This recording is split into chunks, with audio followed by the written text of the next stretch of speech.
justice. No! Nobody dies!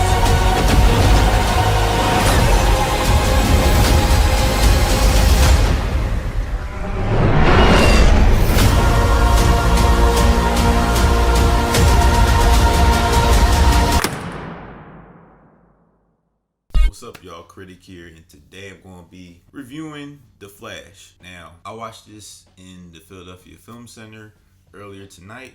I even got two posters from the movie. I got this one, World Collide, and I got this one with, sheep out or whatever. After everything that has happened, right, with the directors that have left, the first director was Rick Famuyiwa,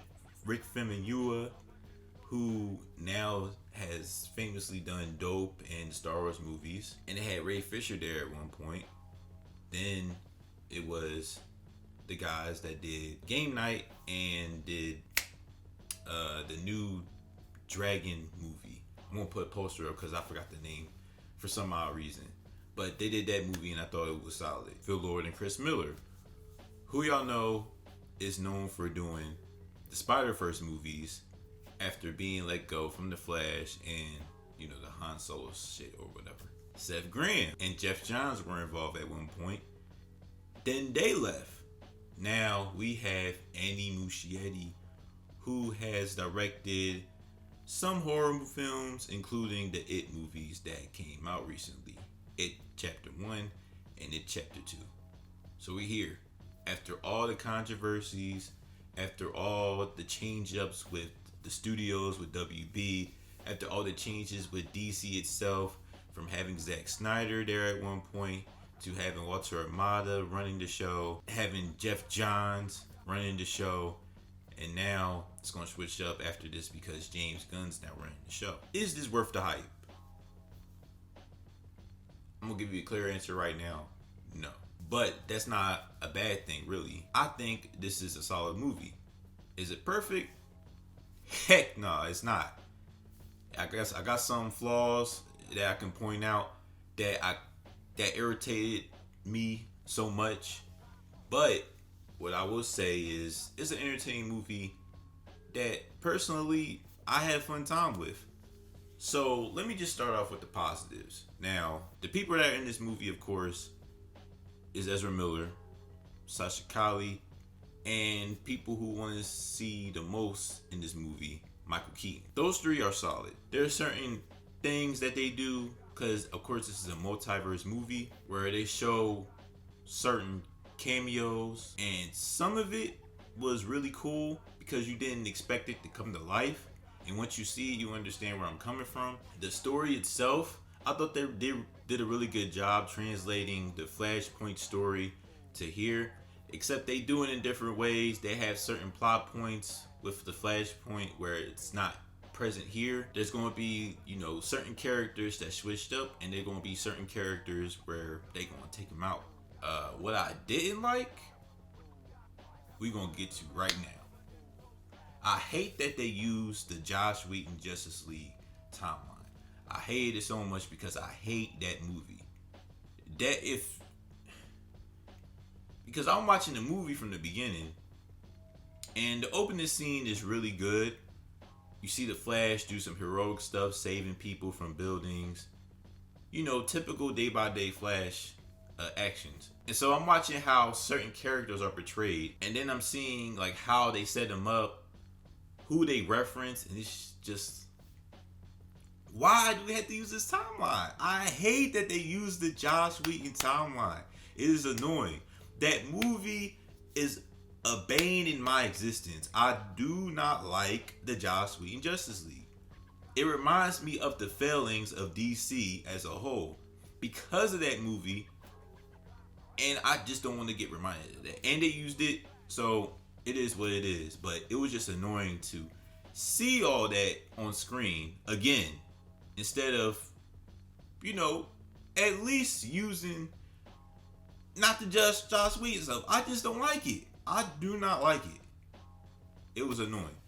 Also, Ezra's double that you see in the trailers, his younger self. At a certain point, he ended up becoming alright, but those two acts He was just annoying. He was just obnoxious as ever. When people talk about the bad stuff, well, when it comes to the acting of Barry Allen, Ezra, like the current one, is doing a solid job, but the younger self, he was not good, man. I do not like it. I don't know. It was like, I understand that this is a Tim Burton-esque type movie because of the aesthetics, because of Michael Keaton. It was just, that wasn't for me, man. I can't go with what Ezra tried to portray his younger self. It was just too silly. I understand, again, that it's a Tim Burton-ish type of thing, but it was just too much. Also, the third act, I'm not going to speak too much on it, but they did rush a little bit. Because we go to the first and second act. Those two acts are solid. You see the development of Barry. He understands his consequences, and he tries to correct them, again, because of his mistakes. But at a certain point, he has to make it, he has to face something, and it was just too quick. And I feel like they could have dragged that on a little bit so that we can grasp of what we're seeing on screen. Because it was cool, but I didn't really feel anything. Well, let me take that back. I did feel something, but other than that, nah. It was just too quick. I didn't feel anything, and that's all I'll speak on that. Also, going back to the good real quick, because I'm talking about the Justice League movies and everything. As you see, they show Ben Affleck, and I did feel something when Ben Affleck leaves the movie, because it just reminded me of so many missed opportunities that WB could have had. Ben Affleck was a solid Batman. He was good. It's just he didn't have that opportunity to. I'm not saying, Zack Snyder did anything bad or whatever, because I thought personally, Man of Steel. I love Man of Steel. I put that like top 15 or whatever. BVS, I didn't think it was that bad as many people think. And then the rest of the movies, it was just like, nah. But it was sad to see Ben Affleck go, and he finally did say goodbye. At least it wasn't Justice League Joss Whedon that was his last movie, because if it was, it would have been sad. But luckily, he came here basically to say goodbye to the audience, to the fans that watched him for years, and I appreciate that. And I wish he had a better opportunity showing his Bruce Wayne Batman. But we in the future now, so. And he doing all right for himself, so he probably don't feel that bad. So that was sad seeing his goodbye, but it just is what it is. That's basically it without me spoiling anything or whatever. People calling this, like, the studio, I feel like the studios pay these celebrities to say that this is the greatest movie of all time. I hate when they do this with every DC movie. Ever since The Dark Knight, they've been saying this is the greatest movie of all time or this is the worst movie of all time. There's never an in-between with this. So I'll say it is not at all the greatest movie of all time. It has flaws.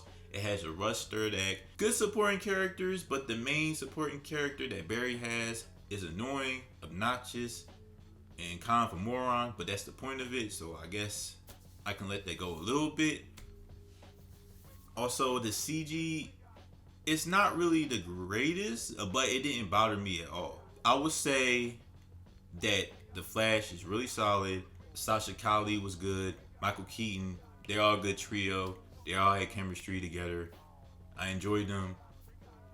Good cameos, very entertaining. Love seeing Kiersey Clemons there because I love her as an actress. That's basically it. It was a solid, entertaining, fun movie. You're going to have a good time. DC fans that watch this are going to have a great time. This will be their No Way Home. I mean, typical, right? Because Toby was there. Then you in No Way Home, people enjoyed that. You got Michael Keaton here. People going to enjoy that because they love Michael Keaton as Batman. They treat him as their god, So if you're a DC fan and you love the past movies, you're going to love this movie. But for me, I mean, I'm a DC fan too, but this was just a solid movie. It wasn't the greatest. It didn't blow my mind. Also, I just watched Across the Spider-Verse, so this kind of dampens the Flash a little bit because they have similarities to their plot points, but it didn't mess it up all the way through. So I will give the Flash a 8 out of 10. It was good, fun, solid. Gonna have a good time. That's it for my reaction. Well, my review for the Flash. Make sure to like this video, comment down below your thoughts on the movie, and you can ask me more questions on the movie or whatever, like specifics or anything. Also, make sure to subscribe to the channel and hit that notification bell to be the first to see my new content. All right, y'all. Peace.